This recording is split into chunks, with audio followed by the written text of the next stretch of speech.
Hi there, crafty friends. Welcome and thank you for joining me. Today, I thought we would try to make a 4th of July card using this huge flag image from Colorado Craft Company. This is from their Big and Bold line, and this is called In This Together, and I just love their Big and Bold stamps. This is a huge image. It's all one piece, so we are going to have to do some masking. But this is not like regular masking. We are going to mask the stamp and not the actual image. So when we create our mask, we need to stamp on the back of the masking paper because we are going to mask the actual stamp. And that was a mistake. But I can save it and reuse it. So let's go ahead and get started. I've already got my paper here already, and I want to make sure that I use all my magnets because I don't want this to go anywhere since I will be placing it back into the Misty to re-stamp. And I'm starting with my gray. So I did a dry run here, and there are also lines on the white stripes in the flag, but I want those to be gray. I want those to be a light gray. So we are going to do that first. And because it is all one stamp, we masked to get our different colors. So let's do the stripes on the white. And if I get a little bit of gray in the red area or the blue area, that's okay because that is so much darker anyways. You won't even see the gray in that area. So let's see what we got. I don't want it to be too dark. I just want it to be a little accent. And I think that's probably pretty good. It may even look red when we stamp, but that's okay. It's going to be very light. It's just going to show accent. So now what we need to do is we need to mask our stripes and the white area. So let's go ahead and do that. And as you can see here, I stamped on the back of the masking paper because we're going to mask there. So I'm going to have to get my head in there for a minute. And I think that's probably good. So now we need to mask our stripes. I also made little masks here, and we are going to put these on the white area of the flag so we don't get darker little accent stripes. And you'll see what I mean when I get all these on there. So there we go. I've got all my white areas all masked off, and now we can bring in our red. And for my red, I am using Stampin' Up's Real Red. I re-inked this last night, and I'm using this red because I like this red the best out of all the reds in my stash. And I want to make sure we get really good coverage. So I re-inked this last night. We're just going to make sure that we get that nice and loaded with a lot of ink. And I think I've accomplished that. So let's get our masks off and see how this turns out. And like I told you, I'm just kind of winging this. You know, I did my dry run and it came out okay. I got the impression that I wanted. Let's get that off of there.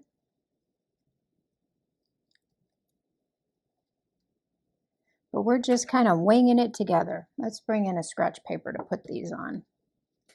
And they come off pretty easily. They are sticking to me, but they come off. Okay, so I've got all those masks off of there. Let's stamp it and see what we got. I'm hoping we get a really good image. I'm just going to make sure that I put plenty of pressure. And, you know, masking those white areas was a little bit of a pain in the butt, but I think it'll be worth it when we get this image done. Just make sure we get that nice and adhered. Ooh, and that looks pretty good. We did get a little bit red where I didn't want it over here. I must not have had that masked very well, but that's okay. Let's get those back in there, and I can see maybe right here we need to put just a little bit more pressure on that stamp. And that's good.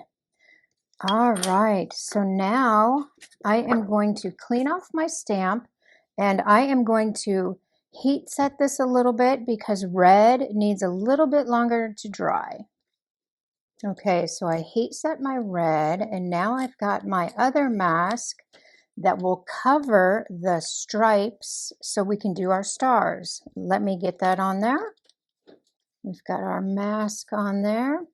And for my blue area, I'm using Pinkfresh Sapphire. I thought this blue was the brightest blue that I had, and I thought it would look really good. So again, I'm just going to get that nice and coated, saturated with ink. And this is a mask that isn't getting too ruined, so we could probably put this one back on there if we need to do another layer. Let's take this off of there and see what we get. I'm hoping it works. You know, it sort of worked for me last night, so I'm hoping it works today. Make sure that paper's in there. Stamp our blue. This is where I forgot to take the mask off last night. Oh, that's looking good. Let's do one more coat of blue. So I'll put my mask back on, and it looks like it ripped a little bit, but that should be okay. I got that mask back on there. Let's ink it up again. Okay, so I'm going to go a little heavy here on this line where the red and the blue meet, just because I want to try to get a crisp line. I don't know if I'm going to achieve that or not, but let's see. Oh, and I'm ripping my mask. I think that should be good. I wonder if I take my rag and just kind of swipe down there, clean up that line. Let's try this.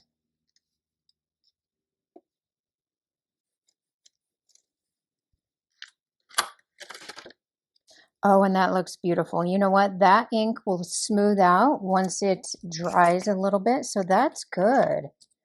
I think that's good. I am going to clean up my Misty, and now we can trim out our card. Okay, so far all I did was trim the top and the bottom on the lines with where the stamp ended, and let's see how we want to assemble this card. Let's just trim the edges and see where we are. Okay, so I just decided to trim it out to be nice and centered on my card base. I added a piece of foam. Now we're just going to add this to our card base. And it really wasn't that difficult. You know, that masking just takes a little bit of time, but I think it is worth it in the long run.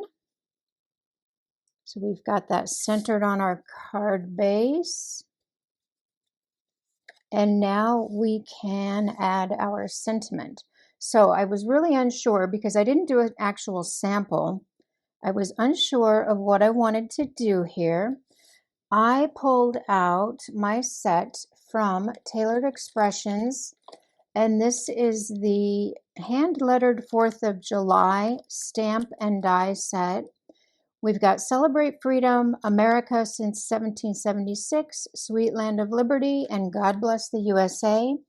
I think I really want to go with God Bless the USA and Happy 4th of July down here. I think that'll look really nice. So let's go ahead and do that. My 4th of July, I just printed out on the computer and added a little bit of foam tape behind that. And that's that for that, because I could not find a good Happy 4th of July sentiment in my stash. And that is one of my favorite things to do. You know, if you want a personalized sentiment, you can't find anything in your stash, just print it out. Print it out on the computer and that'll work. So there's our happy 4th of July. Let's add our God Bless America. And I did stack this. I stacked it 3 times, I believe. And I wasn't sure which one I wanted. If I wanted the gold, you know, I really like the gold. I've already got glue on the black. Or if I wanted the black, I like the gold, but the black stands out. Oh, we've already got glue on the gold, on the black. Let's go with the black. And I'm just going to kind of center that. That looks good. And then for my gems, of course, because we have to add gems, I wanted something glittery. I didn't have anything, I've got stickers on me. I didn't have anything in like a good blue or red that would perfectly match. So we are just going to add some of these honeybee Aurora Borealis gem stickers. And we're just going to scatter them. And there you go, a sort of quick Happy 4th of July card. I think it came out pretty good. I could use a little bit more practice with my masking, but you know what? We have all the time in the world. I think it came out good.